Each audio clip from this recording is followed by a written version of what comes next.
E aí, meus queridos?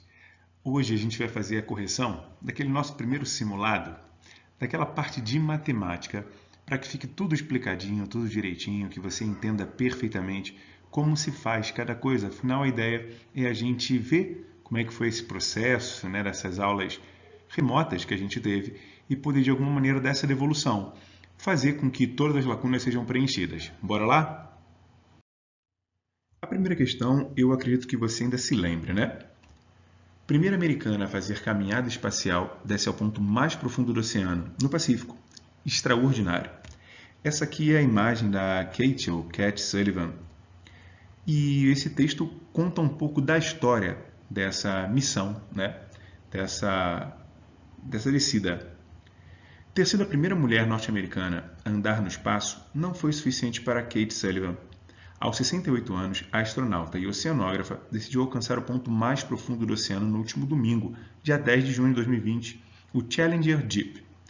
Acompanhada de Vitor L. Vescovo, um explorador que financia a missão e que já havia descido outras duas vezes, ela se tornou a primeira mulher a realizar o feito, submergindo a 11 quilômetros de profundidade, abaixo do nível do mar, e apenas a oitava pessoa na história a encarar a missão.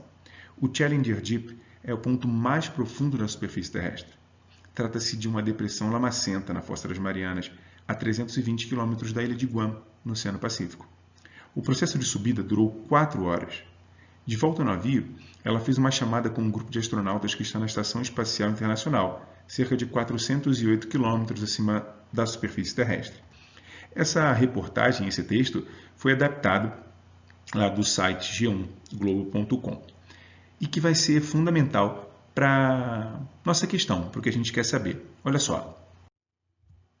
De acordo com o texto acima, o texto que a gente acabou de ler, a distância vertical, como mostra a imagem abaixo, entre o ponto mais profundo do Oceano Pacífico, o ponto explorado por Kate, e a Estação Espacial Internacional é de cerca de... E aí temos algumas alternativas. A gente consegue ver aqui ó, o fundo do oceano e aqui a Estação Espacial Internacional.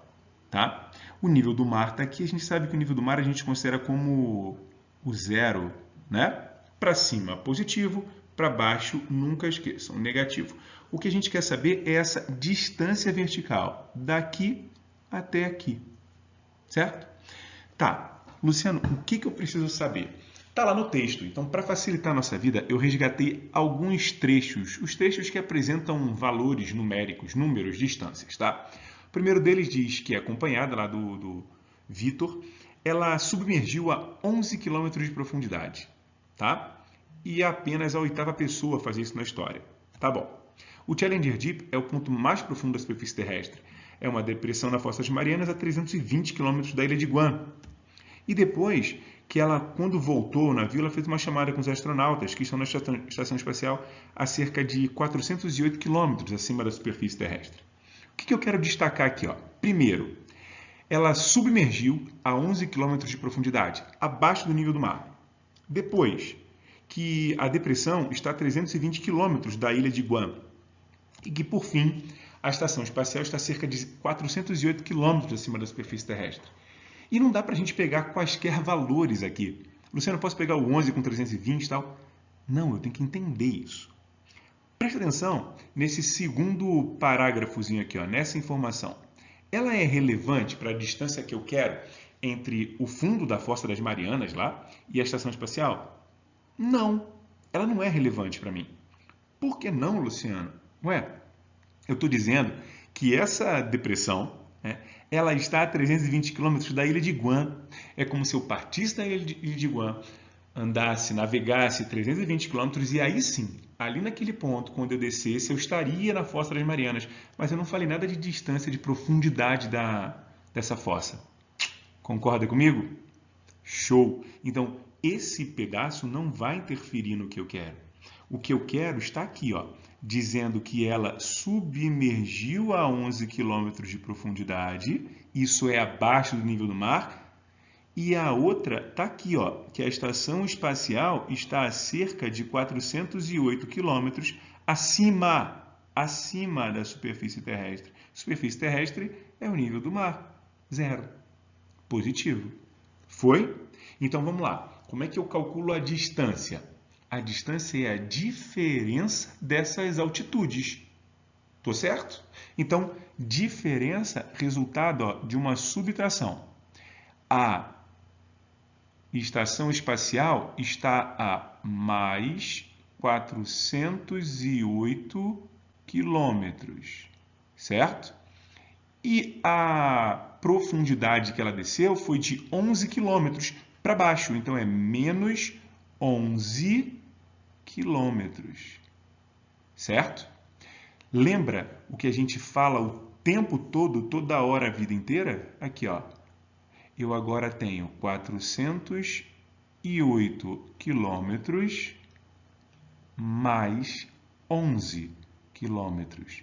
Isso dá o que a gente quer saber, 419 quilômetros de distância entre o fundo lá, né, que a Kate visitou, da Fossa das Marianas, e a Estação Espacial. Alternativa correta, letra C.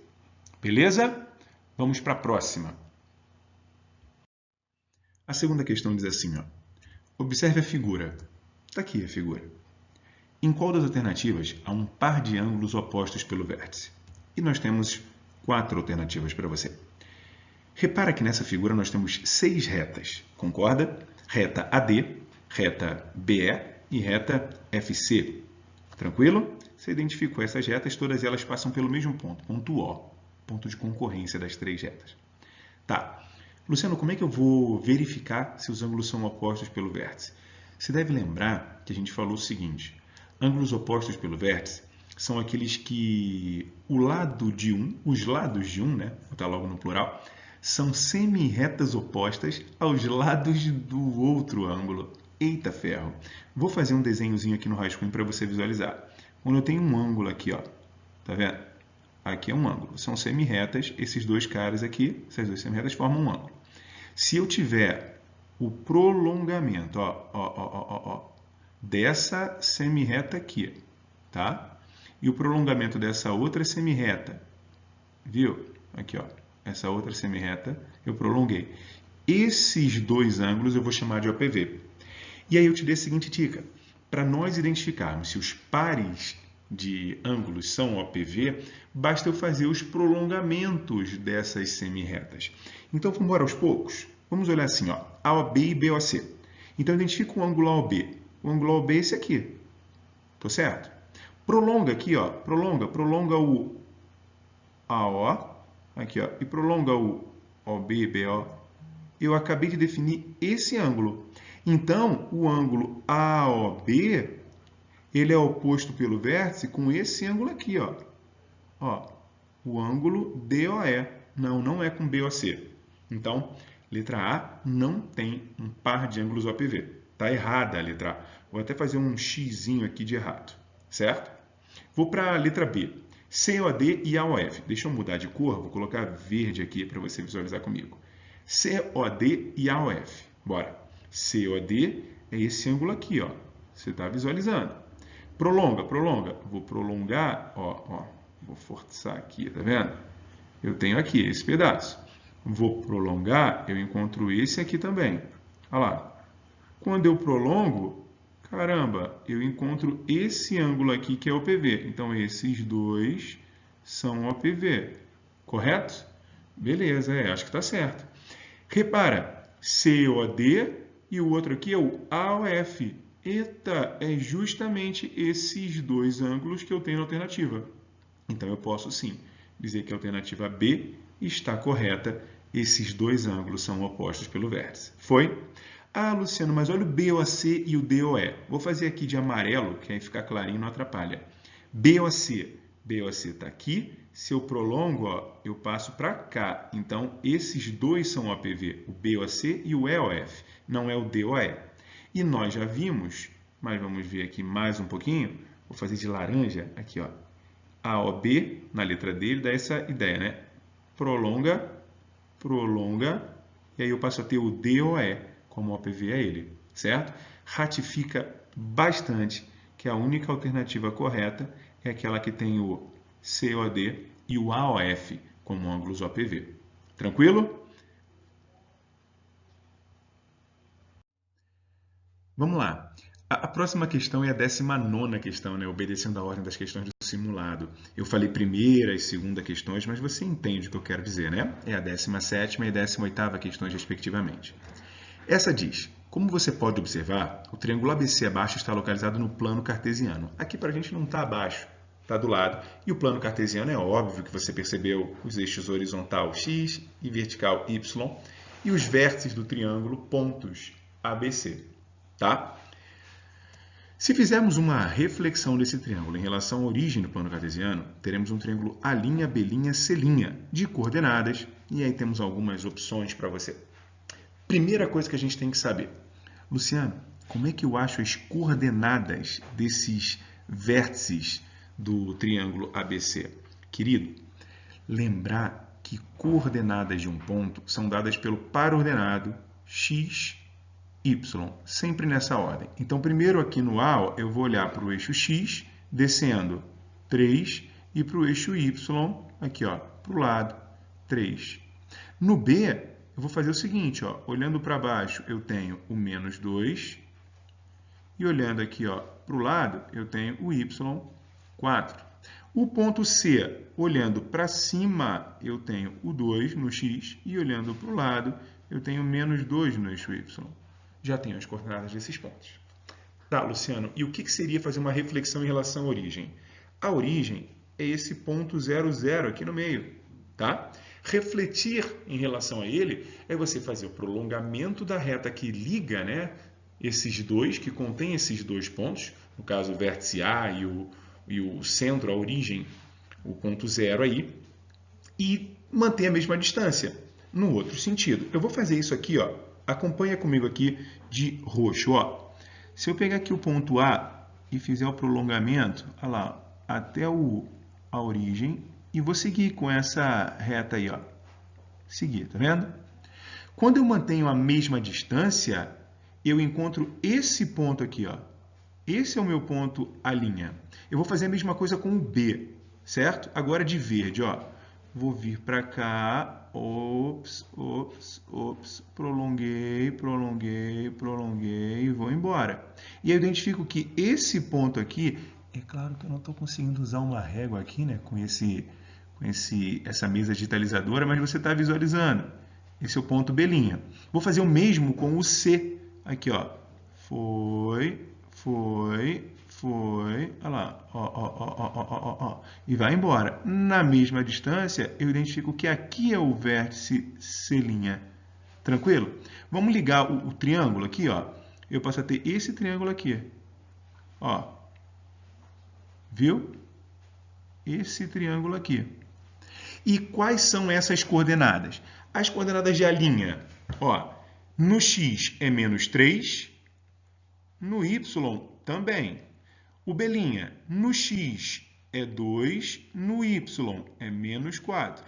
E o C', no x é menos 2 e no y é mais 2. O que a gente já sabia dessa reflexão sem mesmo rascunhá-la? Porque não é nem desenho, né? Tá tão mal feito que é um rascunho. Que se eu faço uma reflexão, olha aqui, uma reflexão em relação à origem do plano cartesiano, eu simplesmente vou pegar os opostos, os simétricos de cada coordenada. Concorda? Olha o A, era 3, 3, agora ficou menos 3, menos 3. O B era menos 2, 4, agora ficou 2, menos 4. E o C era 2, menos 2, então menos 2, 2. A única que tem isso corretamente é a alternativa A. Olha lá, A, menos 3, menos, a linha, né? Menos 3, menos 3. B, 2, menos 4. E o C, menos 2, 2. A alternativa B, não, está errado já o vértice A'. A alternativa C, o vértice A' está correto. O vértice C' também está correto, mas o vértice B' não está. Porque aqui, eu não fiz corretamente o D, a alternativa D, o A' já começa errado. Tranquilo? Deu para entender legal essa parada da reflexão e percebeu que a gente não precisa nem desenhar o triângulo refletido, basta saber o que acontece quando faz uma reflexão em relação à origem? Show de bola! Próxima. Então, 20ª questão. Uma entrevista com 1.200 pessoas para saber a preferência por um sabor de sorvete obteve o resultado apresentado no gráfico. Está aqui o gráfico. Analisando esse gráfico, nós podemos dizer que, e temos algumas afirmações e que você vai me dizer a única que está correta. Mas antes disso, vamos dar uma olhada para esse gráfico aqui. Ó. Ele é um gráfico de setores, né, um gráfico de pizza, e que ele apresenta os percentuais correspondentes às preferências das pessoas entrevistadas, das 1.200 pessoas entrevistadas. E aí a gente vai observar cada uma dessas afirmações e verificar qual delas é verdadeira. A letra A diz assim, ó, mais de 300 pessoas preferem sorvete de creme. Eu vou procurar onde é que está a fatia correspondente ao sorvete de creme. O sorvete de creme está aqui, ó. É correspondente à fatia azul, esse azul mais escuro aqui. Reparem que o azul mais claro é o de flocos, tá? Esse azul mais escuro diz que o percentual foi de 22,9%. Tá vendo? Luciano, 22,9% são quantas pessoas? Aí é que tá. 22,9% ele é relativo ao total de entrevistados. Então, quando eu calculo lá esse valor que está pedindo a alternativa A, eu tenho que fazer 22, devagar, 22,9% de 1.200 pessoas. Concorda? Usando aqui o nosso cancelamento, ó, tiro os zeros, que facilita muito. E faço 22,9 vezes 12, o que sobrou, isso nos dá 274,8. É claro que eu não estou com 274,8 pessoas entrevistadas. Esse valor do 22,9, ele é um arredondamento, né? Para usar apenas uma casa decimal. Eu diria que isso corresponderia a 275 pessoas. E a alternativa A não está correta, porque ele fala mais de 300 pessoas. Então esquece, ó, vou fazer um xizinho porque não é a alternativa A. Tá bom? Letra B. A letra B fala que 252 pessoas preferem o sabor chocolate.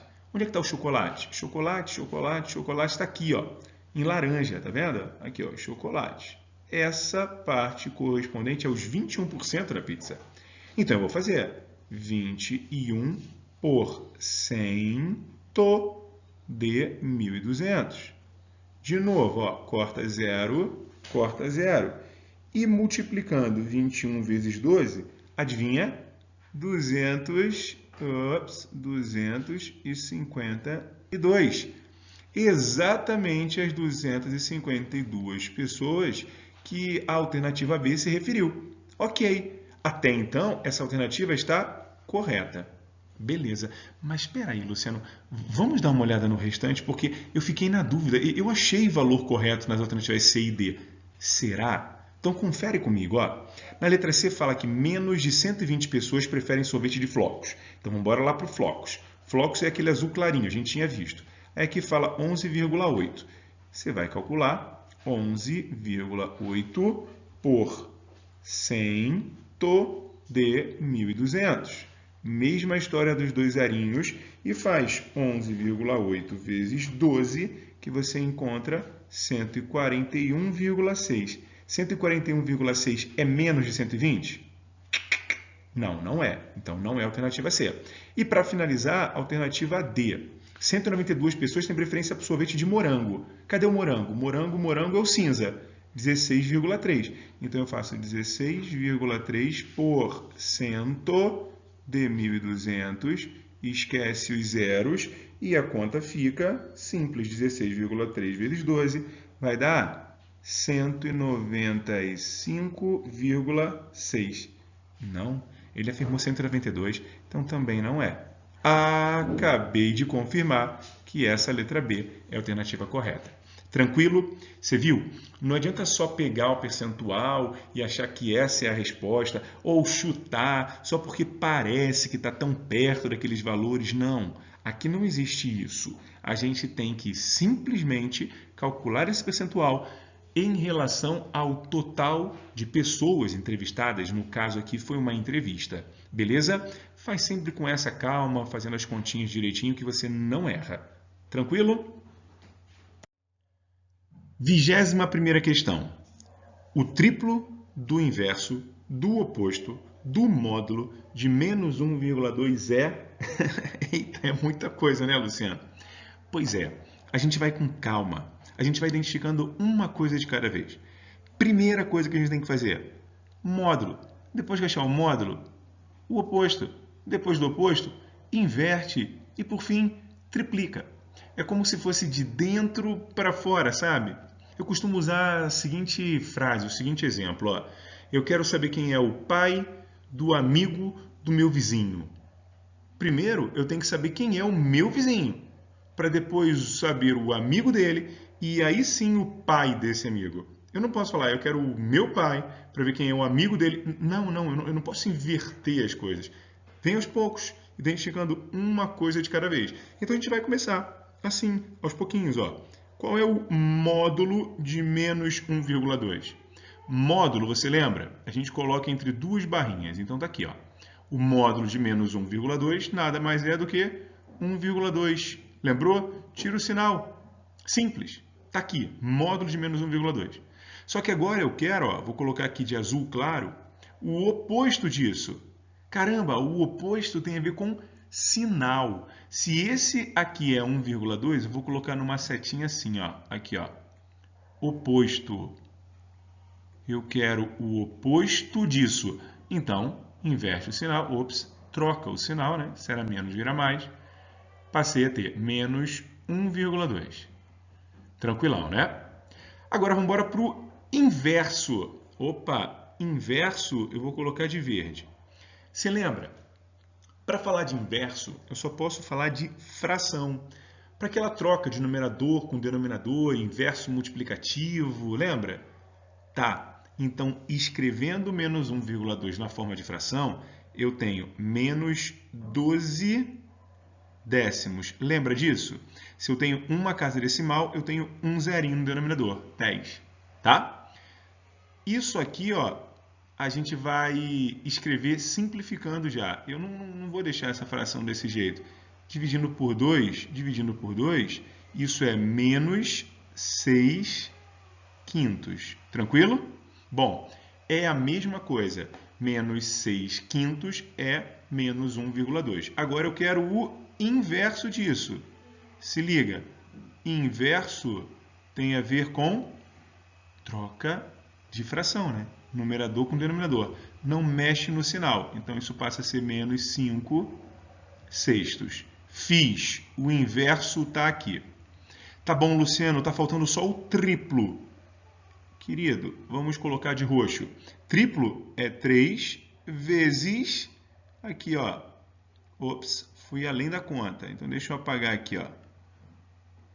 Menos 5 sextos. Beleza? Para quem esqueceu, ó, multiplicar frações é normal, mas eu boto umzinho embaixo para não me confundir. Cancela 3 com 6. Aqui fica 1 e aqui fica 2, né? É como se eu dividisse os 2 por 3. Final, menos 5 meios. Luciano, não tem essa opção. Não, né? Não tem essa opção? Então, preste atenção. Menos 5 meios está na forma fracionária. Eu coloquei aqui todas as opções na forma decimal. Então, divide 5 por 2. Transformar fração para decimal é dividir o numerador pelo denominador. 5 dividido por 2 dá 2. Ok. Não chega a 5, né? Vai dar 4, sobra 1. Eita, e agora? Agora você lembra que tem uma vírgula aqui, né? Então coloca ela. Olha lá, ó. 10 dividido por 2 dá 5. Não sobra nada, resto 0. Resultado, isso é igual a menos, porque o número já era negativo, 2,5. Ó, que bonito aqui, ó. E a alternativa que a gente quer é a letra A. Beleza? Viu? Vai aos poucos, não se embola, uma coisa de cada vez. Lembrando sempre do que a gente fala. Organização salva vidas. Olha essa questão. 22ª. Escrevendo a expressão Aí aqui tem uma expressão grande, né? 2 terços ao quadrado. Isso elevado à quarta, dividido por 3 meios ao quadrado, vezes 2 terços elevado a menos 7. Se eu escrevo isso com uma única potência, nós obtemos... E aí temos as alternativas para você. Tá. Eu tenho que fazer conta, Luciano? Alguma continha você vai fazer. Mas jura que eu vou ter que pegar, por exemplo, aqui ó, o 2 terços e calcular isso 7 vezes ele mesmo? Não, querido, não. Porque quando eu peço para você escrever com uma única potência, lembra? É interessante a gente utilizar as propriedades. E a gente falou bastante sobre isso. Ah, Luciano, mas você falou de propriedades e a gente só vai utilizar propriedades quando as bases são iguais. Tem razão, tem razão. Mas repara só, as bases não têm alguma coisa em comum? Ó, vou te indicar a primeira aqui, ó. Repara, a primeira delas é 2 terços, a base. Aqui, na segunda, é 3 meios. E depois, 2 terços de novo. Concorda comigo? Tá, show. Tá vendo que a do meio aqui é o inverso das outras? Então inverte, querido. Sabe o que acontece quando a gente inverte a base de uma potência? Exatamente. É só trocar o sinal do expoente. Mas o expoente ali era 2 positivo. Não tinha por que trocar. Não falei que era para você trocar para calcular, mas você trocou para poder utilizar uma propriedade. A gente te mostrou isso. Então se liga, eu só vou repetir as coisas, tá? Só vou repetir. Isso aqui vai ficar, ó, 2 terços ao quadrado elevado, tudo isso, óbvio, à quarta potência, dividido por... E esse camarada do meio, eu vou inverter. Agora eu passo a ter 2 terços, inverti a base, elevado a menos 2, vezes, né? Mantém a mesma base, que agora todas ficam iguais. 2 terços elevado a menos 7. Tranquilo? Olha bem para isso. Eu só mexi nesse camarada do meio, eu não alterei mais nada e agora eu tenho as bases iguais. Então começa aplicando propriedade, ó. A primeira que a gente pode ver é essa potência de potência. Tá ligado? Lembra aqui, ó, tem uma separação entre o expoente 2 e o expoente 4? Então, multiplica eles. E aí eu vou reescrever devagar, sem pressa. 2 terços elevado à oitava potência, divididos por 2 terços elevado a menos 2, vezes 2 terços elevado a menos 7. Tranquilo, né? Show! Todas as bases iguais. Eu vou utilizar aquelas propriedades de quociente e produto de potência de mesma base. Então se liga. Olha aqui, olha aqui, olha aqui, olha aqui. Quando eu tenho um quociente, uma divisão, aqui, ó, identifiquei aqui a divisão, eu diminuo os expoentes. Quando eu tenho multiplicação, um produto, eu somo os expoentes. E aí tu fica ligado, cara. Porque como aqui é menos e menos, viu? Isso vai dar mais. Como aqui é mais e menos, isso vai ficar menos. Pronto. Reescreve, ó. 2 terços. E lá no expoente eu passo a ter 8 mais 2 menos 7. Quanto é que dá essa brincadeira aqui, ó? 2 terços elevado a 3. 8 mais 2, 10 menos 7, 3.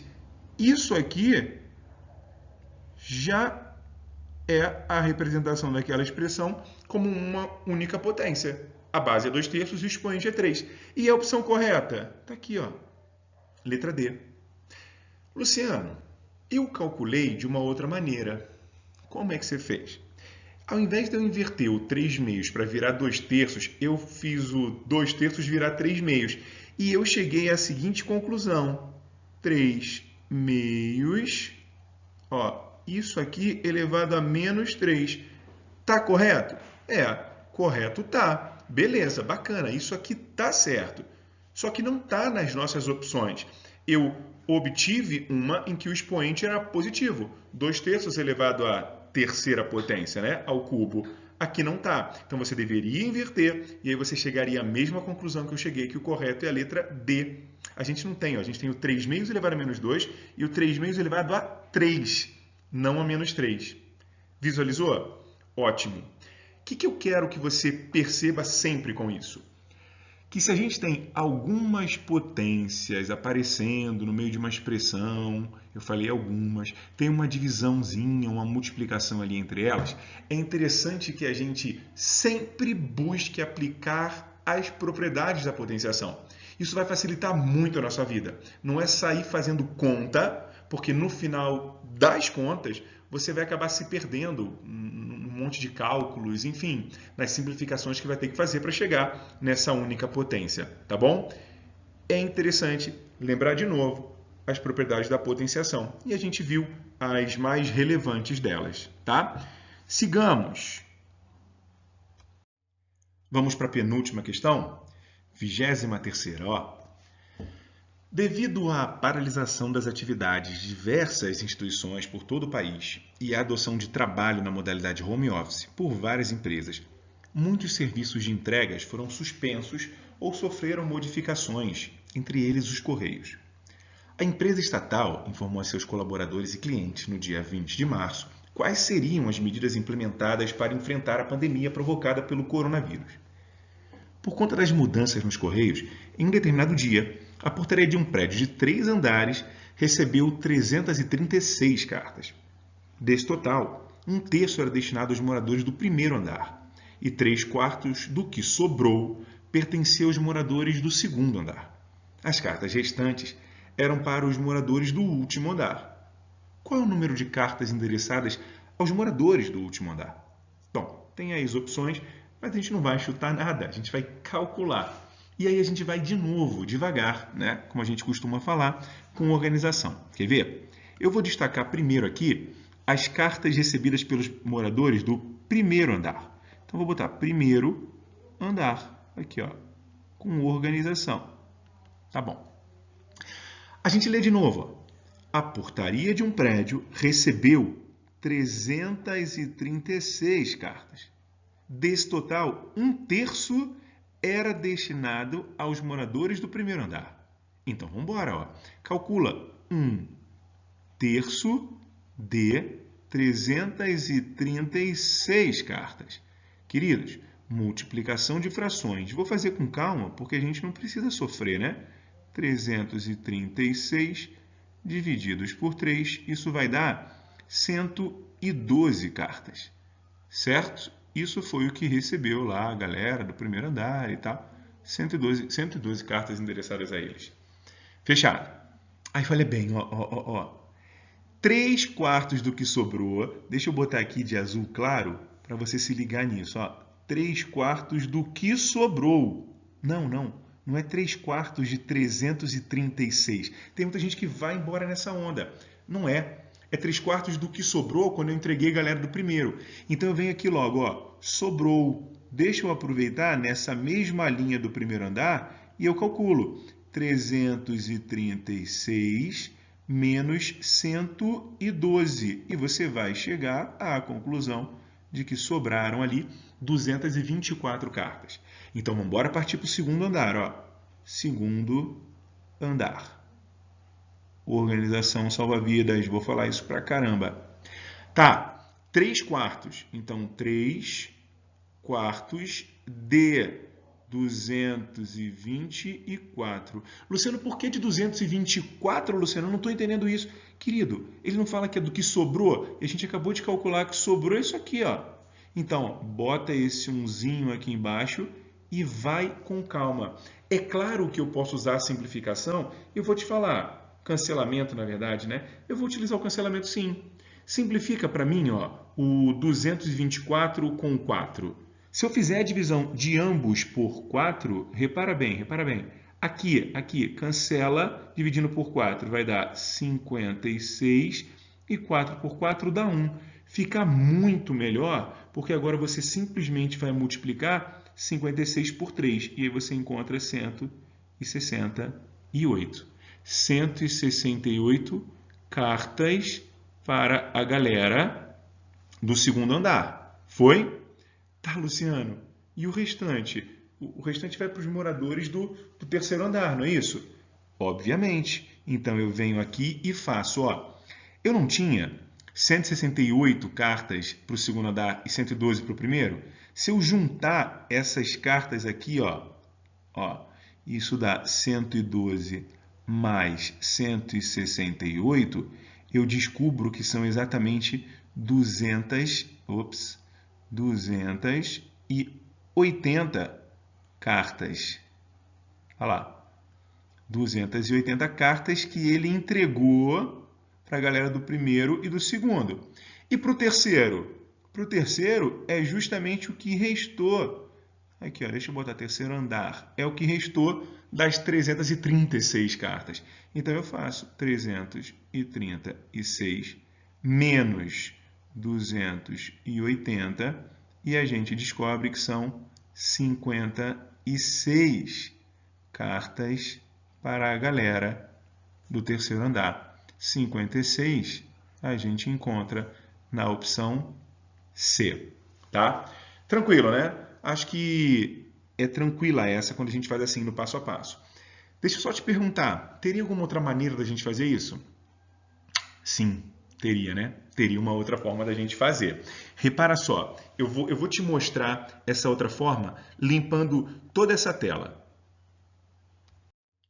Se liga, a mesma questão, o mesmo texto, eu não vou ler de novo não. Eu só vou te mostrar de uma outra maneira. Claro que com organização sempre, né? Então eu vou destacar aqui, ó, a galera do primeiro andar recebeu 1/3 das cartas. Tá, se a galera recebeu 1/3, você tranquilamente sabe que sobrou 2/3, não foi? Tá, então vamos embora. Sobrou 2/3. Aí a galera do segundo andar, eu já nem sei se eu estou usando as mesmas cores, mas a galera do segundo andar recebeu 3/4 do que sobrou. Então foi 3/4 de 2/3. Para facilitar a nossa vida, cancela aqui, ó, esse com esse, né? Aqui é 1 e 1. E cancela o 2 com 4, ó, 1 e 2. Final das contas, eles receberam 1/2. 1/2. Metade das cartas, certo? A gente já tinha até visto, né? Que isso aí deu 368, ou melhor, 168, não foi? Para a galera do segundo andar. Fechou. Então, ao todo agora, eu já sei que eles receberam 1/3 mais 1/2. Você sabe fazer MMC? Isso aqui vai dar 6, multiplica aqui por 2, multiplica aqui por 3, e eu chego à conclusão de que a galera do segundo, ou melhor, do primeiro e do segundo, recebeu 5/6 das cartas. Então, o que resta para o povo do terceiro andar? Para o povo do terceiro andar, 5/6. Para chegar a 6/6, 1/6. Tá, Luciano, 1/6. Mas eu não quero só isso. Eu quero saber quantas cartas são. Então, multiplica isso por 336. 1/6 de 336 nada mais é do que você dividir 336. Ops, deixa eu escrever aqui, né? Que é para ficar totalmente bonitinho e ninguém se perder. 336 dividido por 6, se você já calculou, você também encontrou os 56 que a gente queria, tá? Fiz essa questão de duas maneiras porque é interessante a gente ir trabalhando só com fração, fazer operações com frações, não só daquela forma direta, né, aos poucos e tal, uma a uma, primeiro andar, segundo andar, terceiro andar, como eu fazer assim, te mostrando que com as operações, entendendo essa ideia de sobrar uma fração e tal, a gente chega lá também. Tranquilo? Partir para a última. Partiu a última questão. Obesidade entre os grandes fatores de risco para o agravamento da Covid-19. Estudos revelam que a inflamação causada pelo excesso de peso contribui para a piora do quadro de infecção por coronavírus. Até agora, ninguém havia investigado a fundo a relação entre obesidade e Covid-19, a doença causada pelo novo coronavírus. Sabia-se apenas que boa parte dos diabéticos e hipertensos infectados, turma que é considerada grupo de risco, também é obesa, já que essas condições têm uma forte conexão. Foi então que pesquisadores franceses do Instituto Louis Pasteur decidiram dar o primeiro passo. Eles examinaram 124 pessoas internadas por conta da SARS-CoV-2 de 27 de fevereiro a 5 de abril de 2020. Os resultados mostraram que 47,6% eram obesas, ou seja, apresentavam um índice de massa corporal, o IMC, maior que 30, e 28,2% tinham obesidade grave, IMC maior que 35. Os cientistas notaram ainda que 85 pacientes, 68,6% do total, utilizaram ventilação mecânica, sendo que a proporção foi maior entre os obesos graves, 85,7%. Isso é fonte adaptada do saude.abril.com.br e acessamos no dia 14 de abril de 2020. A questão, né, tem esse texto, apresenta bastante coisa, mas a gente quer mesmo é calcular o IMC e que você entenda alguns detalhes daquele texto. Para obtermos o IMC, o índice de massa corporal de um indivíduo, nós devemos calcular o valor numérico da expressão algébrica m sobre a ao quadrado, ou seja, a massa dividida pelo quadrado da altura, na qual m é a massa do adulto em quilogramas e a é a sua altura em metros. De acordo com as informações do texto, podemos dizer que um desses 124 pacientes, que possui 90 kg de massa e 1,80 m de altura, e temos algumas alternativas aí para você identificar a correta. Antes de mais nada, eu preciso calcular, né? Eu acabei de ver que a expressão algébrica que a gente utiliza para calcular o IMC é dada por m sobre a ao quadrado, onde m é a massa e a altura, a massa dividida pelo quadrado da altura. Vamos às contas, meus queridos. A massa desse indivíduo que a gente vai calcular o MMC desse paciente é 90. Então, aqui, deixa eu registrar que M é igual a 90 quilogramas. E a altura, A, é 1,80 ou 1,8 metro. Certo? Vamos embora calcular assim, M sobre A ao quadrado. Eu já sei quem é o M. Então, no lugar de M, eu escrevo 90 quilogramas. Já sei quem é o A. No lugar de A, eu coloco 1,80 metros, né, ao quadrado. Tá? Isso aqui a gente vai calcular agora com uma expressão numérica, que você sabe bem. A primeira coisa que eu tenho que fazer nessa expressão numérica é a potenciação. Então, eu vou calcular quanto é que dá 1,80 ao quadrado. A gente fazendo essa conta encontra tranquilamente 3,24. Então, eu vou registrar aqui, no denominador, 3,24 metros quadrados. E em cima, os mesmos 90 quilogramas. O que me falta agora? Apenas dividir 90 por 3,4. Vou mudar a cor da caneta aqui. 90 dividido por 3,24 vai dar 27,7777 e assim infinitamente. O que nos permite aproximar para 27,8, certo? Quilograma por metro quadrado, o que é o IMC desse paciente. Tranquilo? Bom, vamos lá. Esse paciente tem obesidade grave? Pois seu IMC é de 50. Não, querido, o IMC dele não é de 50. Esquece a letra A. Não apresenta obesidade, pois seu IMC é de 25. Não, ele até não apresenta obesidade, né? Lembra? Eu vou até usar algumas coisas para você. Olha o flashbackzinho lá do outro texto, 47,6 eram obesas, o IMC era maior que 30, então se fosse menor não era obeso. Até que a letra B está certa, mas o IMC não é de 25, então pode esquecer a letra B. Tem obesidade, pois seu IMC é de 32,4. Beleza, obesidade pode até ser, né? 32,4 é obeso, mas não é o caso do nosso paciente. O IMC dele, repito, é de 27,8, então está errada. Não apresenta obesidade, pois seu IMC é de 27,8. Está aqui, bonitinha, tranquila, a letra D. Foi? Queridos, esperamos que vocês tenham entendido essa correção detalhada, bem tranquila das nossas questões do simulado, tá? É óbvio que se você tiver alguma dúvida, fala com a gente agora na aula ao vivo, a gente tira, tá bom? Ou deixa lá no comentário caso você veja, né, um pouquinho depois. Joia? Grande abraço, meu povo. Até logo.